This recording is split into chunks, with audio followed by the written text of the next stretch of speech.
ഗുജറാത്തിലെ winter special bajra റൊട്ടി എങ്ങനെ ഉണ്ടാക്കുന്നതെന്ന് നോക്കാം. ഇന്ന് ഞാനല്ല കേട്ടോ പ്രിപ്പറേഷൻ, ധർമ്മിഷ്ഠ ദീദിയാണ്. തണുത്ത കാലാവസ്ഥയിൽ ഇമ്മ്യൂണിറ്റി കൂട്ടാനും ശരീരം വാമായിട്ടിരിക്കാനും പേൾ മില്ലറ്റ് വളരെ യൂസ്ഫുൾ ആണ്.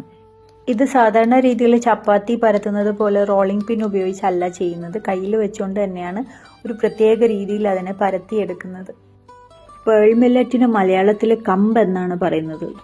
വിന്ററിൽ ബാജ്ര യൂസ് ചെയ്യുന്ന പോലെ തന്നെയാണ് സമ്മർ സീസൺ ആവുമ്പോൾ ജോവർ യൂസ് ചെയ്യുന്നതും. അത്യാവശ്യം കട്ടി കൂടിയ രീതിയിലാണ് ഇത് പരത്തിയെടുത്തിട്ടുള്ളത്. മണ്ണ് കൊണ്ടുള്ള ഫുൽക്ക തവയിലാണ് ഇത് ചുട്ടെടുക്കുന്നത്.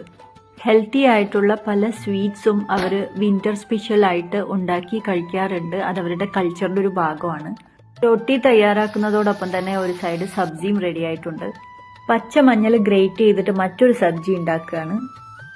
ജീരകവും കടുകും നെയ്യിൽ വറുത്ത് മഞ്ഞളും പച്ചമുളകും വെളുത്തുള്ളിയും ചേർത്ത് അല്പം മുളക് പൊടിയൂടെ ചേർത്ത് മിക്സ് ചെയ്ത് വളരെ എളുപ്പത്തിലാണ് ഈ ഹൽദി സബ്ജി ഉണ്ടാക്കുന്നത്. കൂട്ടത്തിൽ കുറച്ച് കൊറിയാൻഡർ ലീവ്സ് കൂടെ ആഡ് ചെയ്യുന്നു.